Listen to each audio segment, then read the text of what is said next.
চৈতন্য মহাপ্রভু, যিনি আমার পতিত পাবন গৌর হরি,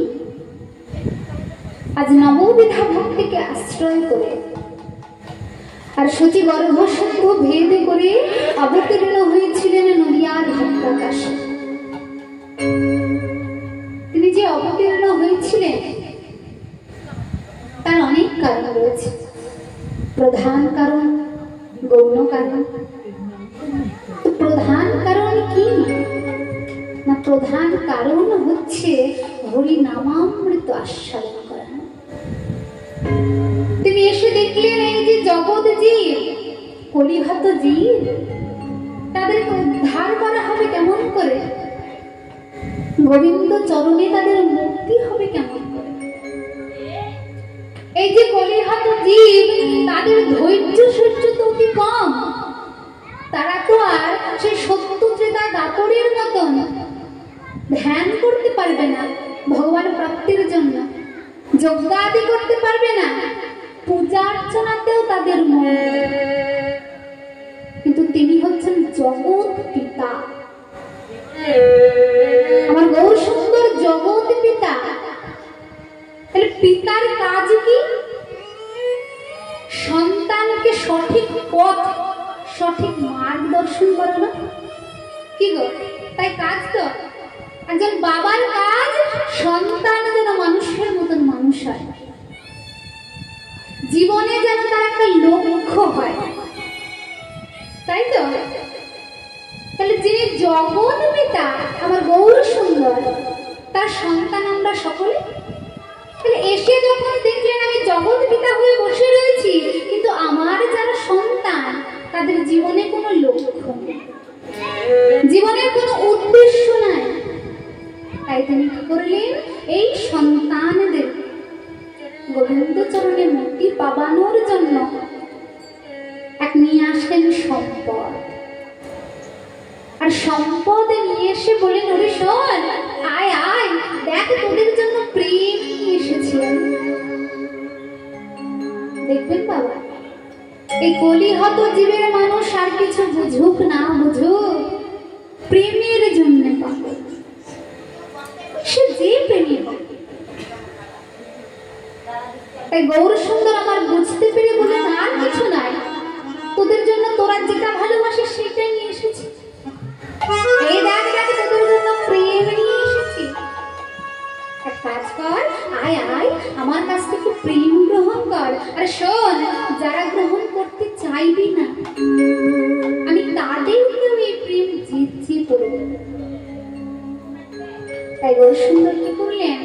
তিনি একা আসেন, এই প্রেমে জগৎ জীবে বিলাবেন বলে পারিষদ বর্গ সাথে করে আসলেন, আর প্রেমানন্দে প্রেম বিলাচ্ছে। মহাজন বলছেন, গৌর সুন্দর, এই যে গৌর সুন্দর, না তার রূপের বর্ণনা করা যায়, না তার গুণের বর্ণনা করা যায়। কেন? কারণ তিনি যদি সাধারণ হতেন, কেউ সাধারণ, একটা যদি সাধারণ মানুষ হয়, তবে তার রূপ বা গুণের বর্ণনা করা যায়। কিন্তু আমার গৌর সুন্দর কি না, তিনি হচ্ছেন রাধা কৃষ্ণ প্রণয় বিগ্রহ।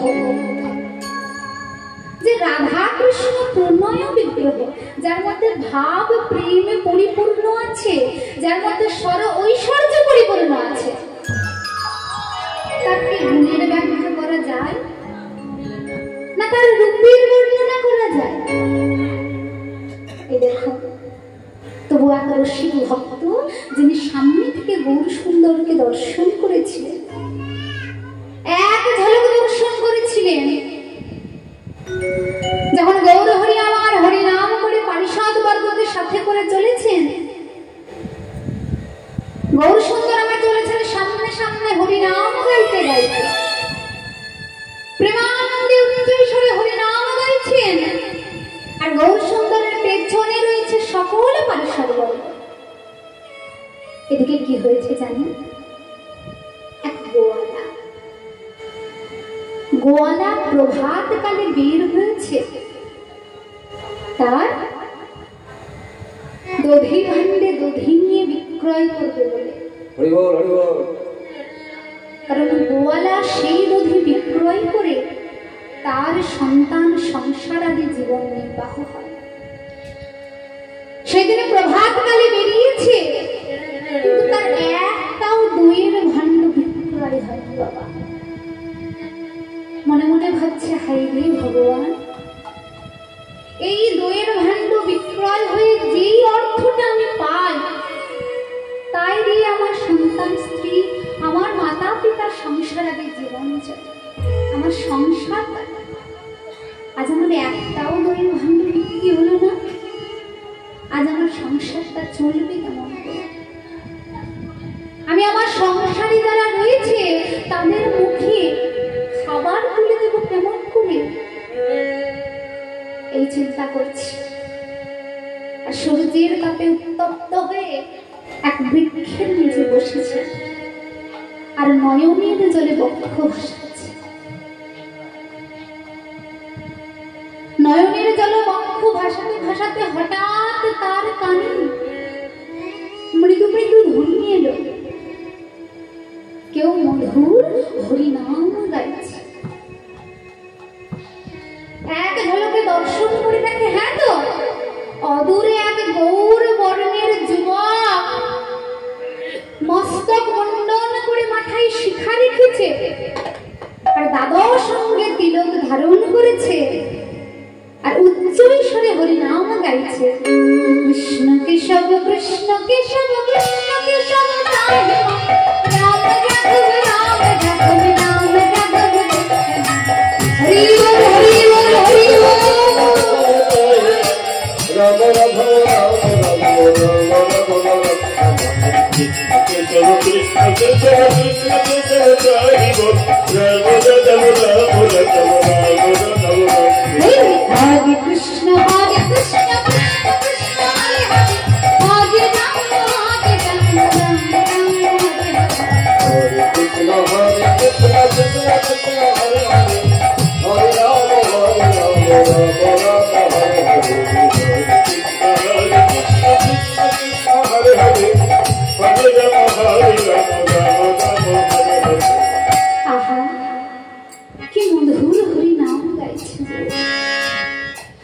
দর্শন করছে সেই যুবক, তার সামনে গিয়া গৌর সুন্দর আমার হরিনাম গাইতে গাইতে দর্শন করছে। এক গোয়ালা বৃক্ষের নিচে বসে রয়েছে, তার সামনে এসে বলি, ও গোয়ালা, হ্যাঁ গো, শোনো শোনো, তোমার কি ভাণ্ডের মধ্যে দধি কিছু বাকি আছে? যেই না সেই গৌরবর্ণ যুবকের মুখে এই কথাটা শুনেছে যে তোমার ভাণ্ডে কি দধি কিছু বাকি আছে, মানে আছে, শুনে তার মনে আনন্দ ধরে না। সকাল থেকে আমার একটাও দইয়ের ভাণ্ড বিক্রয় হয় না। একে তো বৈষ্ণব দর্শন হলো আমার, সাথে হরিনাম হলো। আমি গুরুজন মহাজনের মুখে শুনেছি বৈষ্ণব দর্শন হলে তার দেখো দেখো, এমন নবীন যুবকের বদনে যেই না দর্শন করলাম, সাথে সাথে আমার একটা দধির ভাণ্ড বিক্রয় হবে। হ্যাঁ আছে তো আছে, একটা কেন, তুমি জলটা নেবে তটাই আছে, উন্মোচন করিয়ে দেখাচ্ছে তার দধির।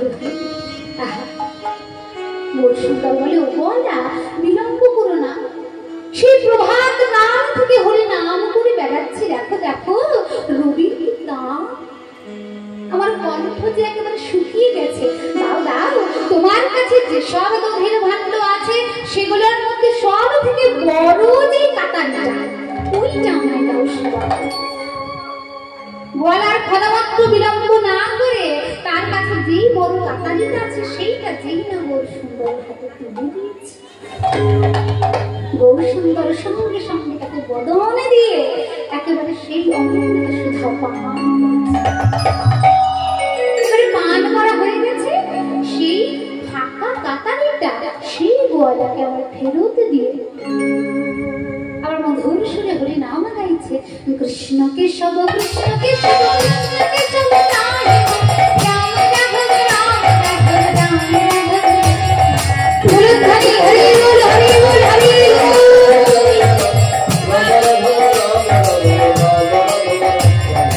কৃষ্ণ কেশব কৃষ্ণ কেশব কৃষ্ণ কেশব তারি বল রাম যাদব রাম যাদব রাম যাদব হরি ওম সন্ন্যাসী সে গোয়ালা ডাকছে হ্যাঁ গো সন্ন্যাসী শোনো শোনো শোনো গৌরসুন্দর থমকে দাঁড়িয়ে গেছে হ্যাঁ গো তোমার কি বিবেক বুদ্ধি বলে কিছু নেই তুমি আমার কাছ থেকে চেয়ে নিলে সব থেকে দুধের বড় কাতারিটা তোমায় দিলাম সেবা করে আমায় খালি কাতারিটা দিয়ে চলে যাচ্ছ যে বলো এর মূল্যটা কে দেবে এর মূল্যটা কে দিবে বলে ওগো ওগো আল্লাহ তুমি দেখতে পাচ্ছ না আমি যে সন্ন্যাসী আমি যে ভিখারি ভিখারির কাছে কি আর পয়সা থাকে গো আমি তো ভিখারি ভিক্ষা করে বেড়াই তুমি আমার কাছ থেকে মূল্য চাইছ যেই না এই কথা বলেছে গলা এবারে বেরিয়ে গেছে তুমি বলো কি একে তো সারাদিন সকাল থেকে আমার একটাও দুধের ভাণ্ড বিক্রয় হয়নি এখন যদি একটা তুমি সেবা করলে তার মূল্য তুমি আমায় দেবে না শোনো শোনো ভিখারি শোনো সন্ন্যাসী তুমি তো জানো না আমার গৃহে যারা বসে রয়েছে আমার পিতা মাতা আমার স্ত্রী আমার সন্তানাদি তারা আমি আসবো বলে আমার মনে পানি চেয়ে বসে আছে কখন আমি ফিরে যাব অর্থ উপার্জন করে তবে তাদের বদনে মুখের অন্ন উঠবে তুমি এমন করে আমায় এমন করে ব্যবচারী করো না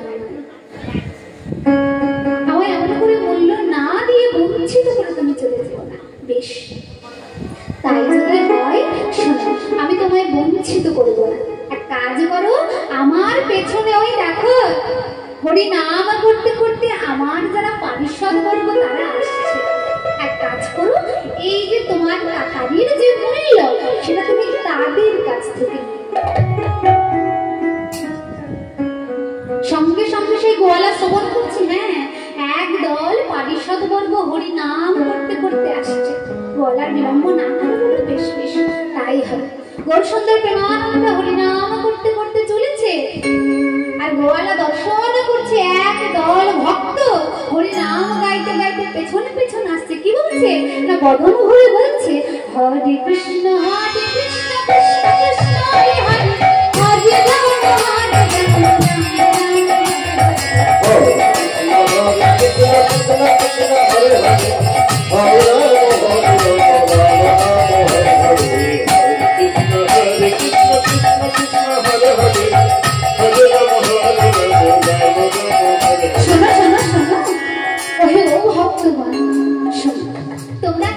একটুখানি সময় আমার কাছে দাঁড়িয়ে যাও পারিষদগণ বলে বলো বলো গোয়ালা কি হয়েছে আমাদের হরি নামে এমন করে বিঘ্ন দিচ্ছ কেন বলে শোনো তোমাদের সামনে দিয়ে যেই ওই নবীন সন্ন্যাসী চলে গেল হরিনাম গাইতে গাইতে সে আমার কাছ থেকে এক কাতারি দই সেবা করে গেছে আর বলে গেছে তার মূল্যটা যেন তোমরা দাও দাও সে দইয়ের মূল্যটা আমি দাও বলে বলো কি হ্যাঁ গো কে না কে তোমার দধি সেবা করে চলে গেছে তার মূল্য আমাদের দিতে হবে কি গো এখন আমাদের যদি কেউ এসে বলে যে তোমাদের সামনে দিয়ে যে চলে গেছে সে একটা কিছু দই খেয়ে গেছে তার দামটা তোমরা দাও না দেবো কে খেয়ে গেছে আমরা চিনি কি চিনি না জানতে হবে তো শোনো কে খেয়ে গেছে কে সেবা করে গেছে তোমার দই ভালো করে বলতে হবে তার নাম টাম কিছু জানো না তো তার বদনটা আমি চাই না তার বদনে এত মধু আর এমন মধুর সুরে হরিনাম গাইছে যে তার নামটাই আমার জানা তাহলে কেমন করে তোমায় মূল্য দেব আমরা জানবো কেমন করে যে যে সেবা করে গেছে সে আমাদের দলের লোক তবে শোনো নাম বলতে না পারো সে কেমন দেখতে বলতে পারবে সে কেমন দেখতে যদি বলতে পারো তাহলে আমরা বিচার করে দেখতাম যে সে আমাদের দলের দেখতে কেমন তাই বলতে হবে? তার যে রূপ, সে রূপেরও তো বর্ণনা করা বড় মুশকিল। তবু আমি যতটুকু তাকে দর্শন করেছি তার এক কোণা আমি চেষ্টা করছি। এই বলে গোয়ালা বলে, শোনো শোনো ভক্তগণ, সে যে নবীন যৌবন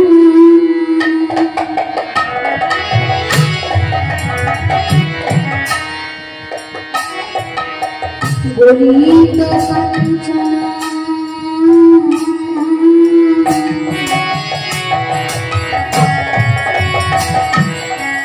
কোটি তটিরা সেটি নবীন যৌবন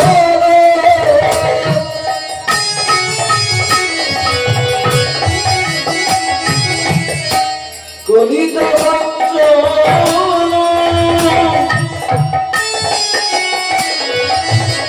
কোটি তটিরা আবার হা কৃষ্ণ বলিয়া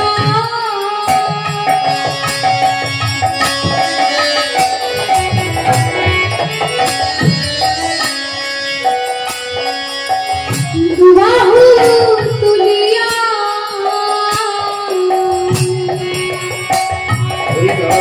কৃষ্ণ বলিয়া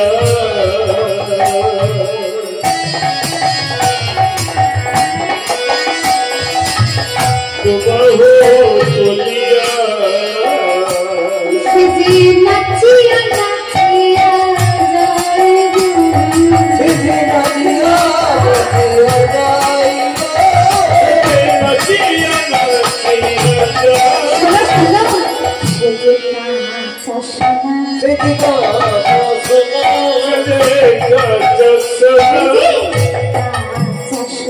সেটি নাচা শোনা তার অঙ্গ নয় যেন কাঁচা সোনা। হরি গঙ্গাই গেল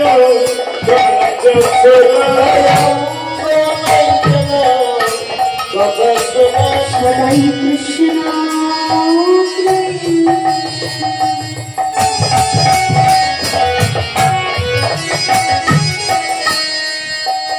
বদনে কৃষ্ণ বলে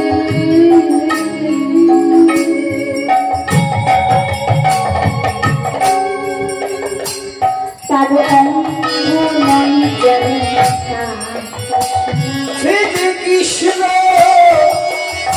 কৃষ্ণ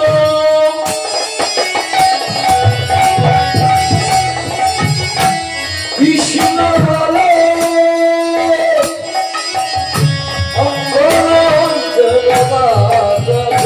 আমার হা কৃষ্ণ বলিয়া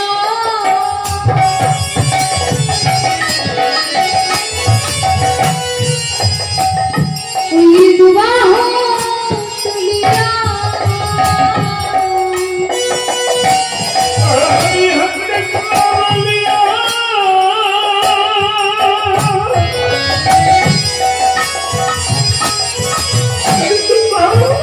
তুলিয়া সে যে নাচিয়া নাচিয়া যায় গো।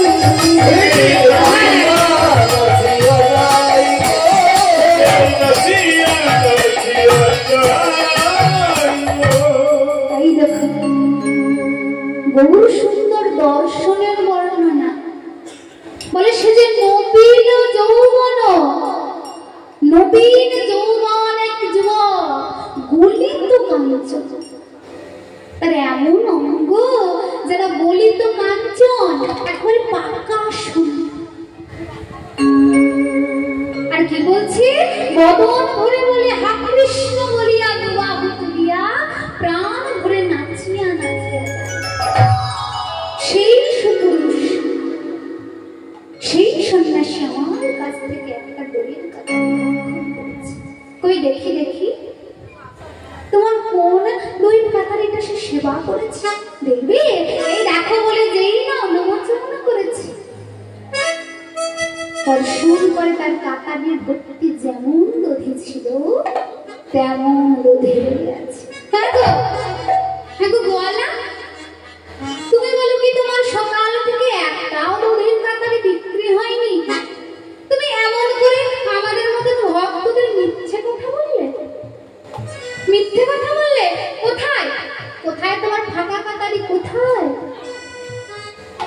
গলা আমার অবাক হয়ে দর্শন করছে।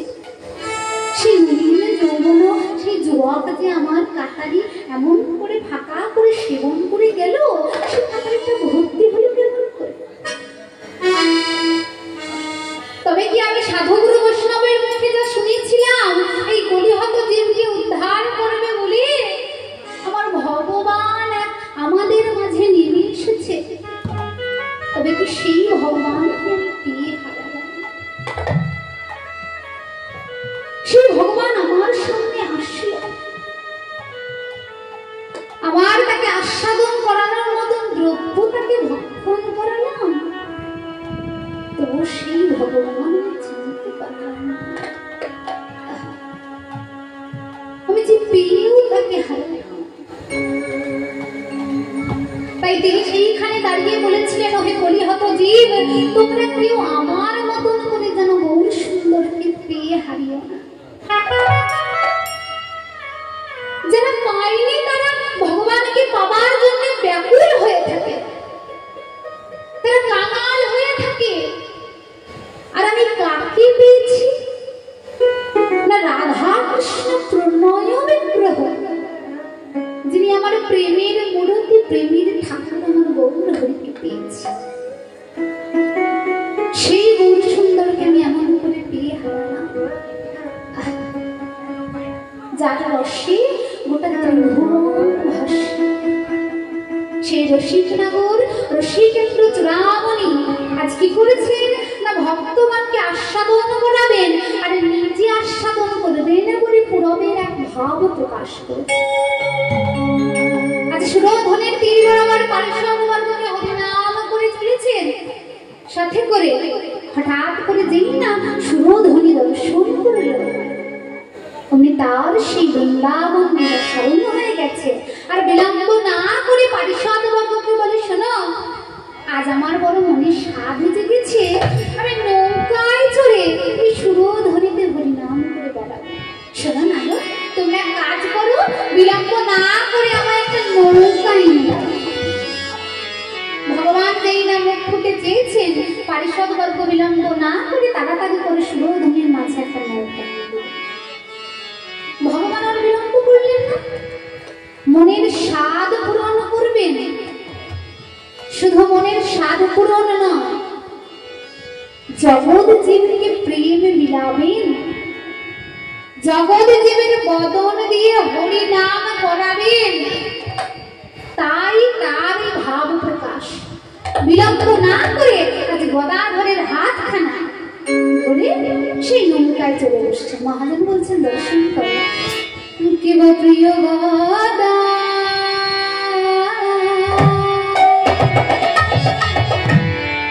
ধরে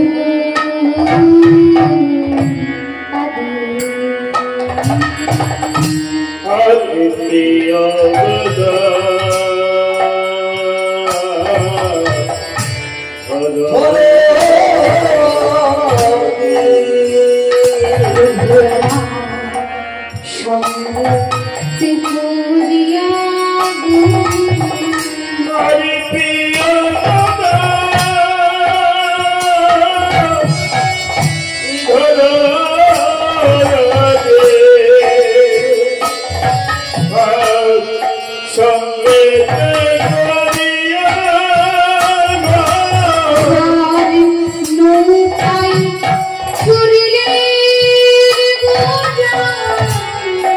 Hare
বলিয়া নৌকায় চড়িলেন গোরা প্রেম বিশ্ব করিয়া।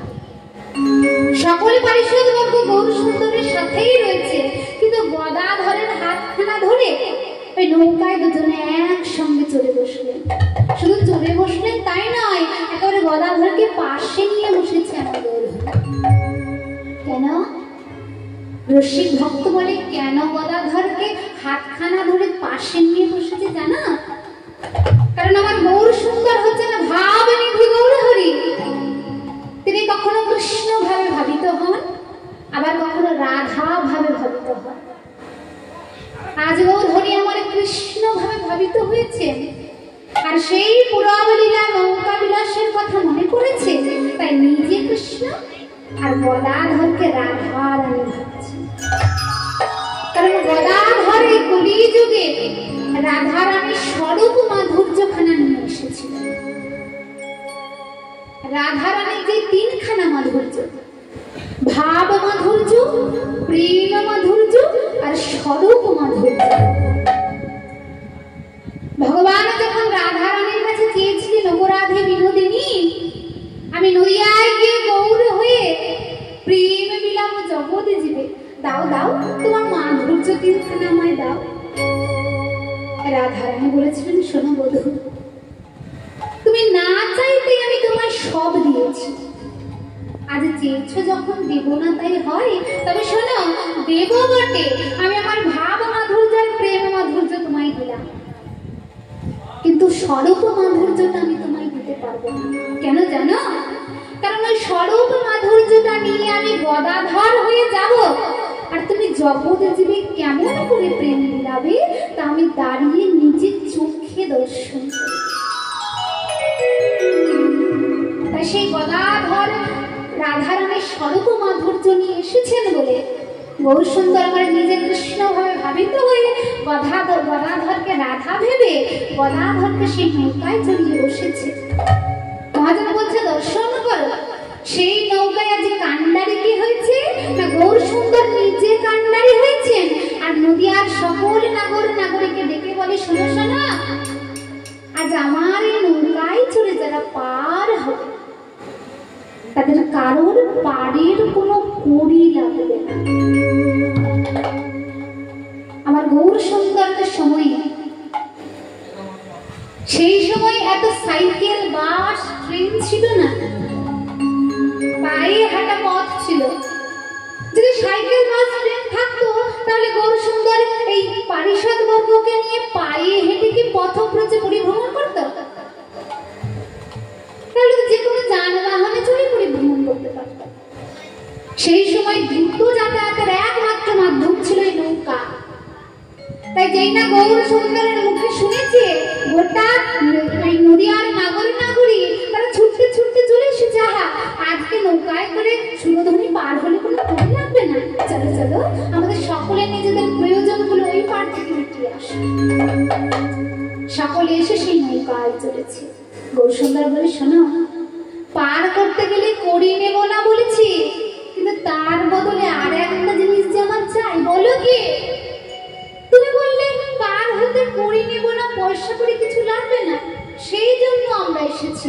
এখন যদি কিছু চাও, আমরা যদি দিতে না পারি, আমাদের কাছে না থাকে, এমন করে ভয় পেও না, আমি যা চাইবো তোমাদের সকলের কাছে তাই আছে।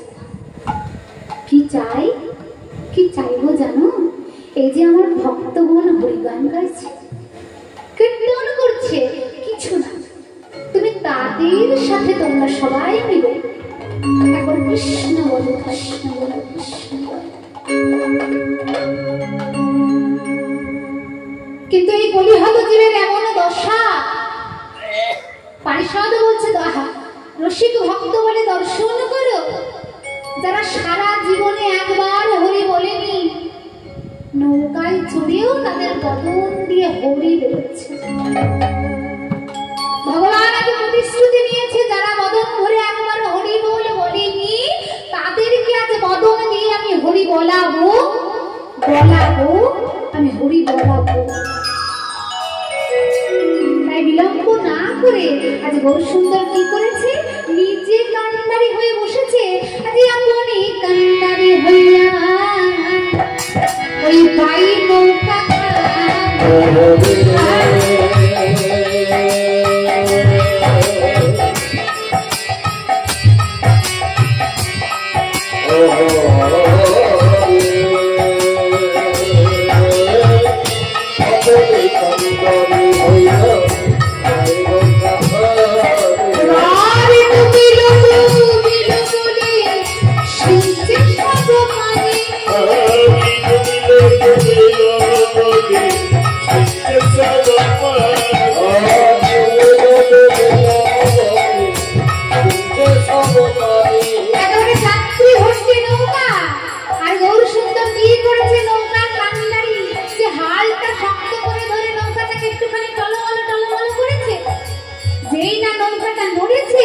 সকল যাত্রী ভর্তি নৌকার যাত্রীগণ মনে মনে করছে বাবা এই ভরা সুরধ্বনির মাঝখানে নৌকাটা এসে পৌঁছেছে, নৌকাটা এমন ভাবে নড়ছে, এইবার যদি নৌকাটা ডুবে যায় আমরা তো কেউ প্রাণে বাঁচবো না, সবাই তো এই মাঝ সুরধ্বনিতে ডুবে মরে যাব। তাই মহাজন বলছে দর্শন করে যে ভক্ত ভগবান একবার হাতে ধরে পায়ে পড়ে বলেছিল একবার হরি বলো, ভক্তি ভরে কেউ হরি বলছিল না। এইবারে যেই না প্রাণের ভয় হয়েছে দর্শন করো সবাই হরি হরি বলেছে, হরি বল হরি বল হরি বল হরি হরি হরি বলেছে হরি বলেছে ভক্তিতে না প্রাণের ভয় হরি হরি হরি ভক্তিতে কই প্রাণে হরি হরি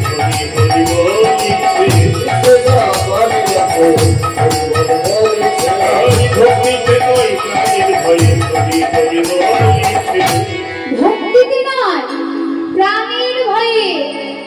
গৌর সুন্দর বলে বলুক ভক্তিতে না হোক প্রাণীর ভয়েও একবার বদন ধরে হোক। আরে হরি তো বলেছে, গীতায় ভগবান বলেছিলেন না ভক্তি যদি না আসে আগে অভ্যাস করো। তাই দেখবেন গীতার যে 18টা অধ্যায় তাতে ভক্তি যোগেরও আগে আছে অভ্যাস যোগ, ভক্তি যোগেরও আগে আছে কর্মযোগ। ভগবান ভক্তকে বলেন শোনো ভক্তি আসছে না, না আসুক কর্ম করে যাও। কোন কর্ম? না যেই কর্মে ভগবান আশ্রিত থাকে সেই কর্ম করো, অভ্যাস করো। অভ্যাস যেটা বলেছেন তুমি অভ্যাস করো, ভক্তি না আসছে তুমি অভ্যাস করো। কি অভ্যাস করো? না ভগবানের কাজ বলে অভ্যাস করো। যেখানে হরি নাম হচ্ছে তোমার হরি নামের রুচি আসছে না, না আসুক এক কাজ করো, যেখানে হরি নাম হবে অন্তত সেই আসরটা কত ভক্তগণ সেখানে গিয়ে বসবেন, ভক্তগণের প্রসাদের জন্য রন্ধন করো। হরি বলতে ইচ্ছে করছে না, করতে হবে। এক কাজ করো ভক্তগণের কণ্ঠে দেবার জন্য মালা গাঁথো। তারা যখন সেবা করে নেবে সেই এঠো পাতা করাও, বলে সেইখানে বসে যিনি হরিনাম গাইছেন তার যতটুকু পুণ্য অর্জন হচ্ছে, সেই হরি সভার বাইরে যিনি ঝাঁটা দিয়ে ড্রেন পরিষ্কার করছেন তারও ততটুকুই পুণ্য অর্জন। হরি বল হরি বল এতটুকু কম বেশি না। এই হচ্ছে আমার কলিযুগের গৌর সুন্দর, এই হচ্ছে ভগবান কোন কর্মে বিভেদ আনে সেই গৌর সুন্দর আজ ভক্তগণের বদনে দিয়ে হরি বলিয়েছে। আহা তাই বলছে দেখো দেখো যেই না সকলে মিলে হরি বলেছে আর গৌর সুন্দর তাতে হরি বলা বদন দেখে মৃদু মৃদু হাসছে। কেমন করে? বলে দর্শন করো আজ গদাধর মুখে মৃদু মৃদু হাসছে।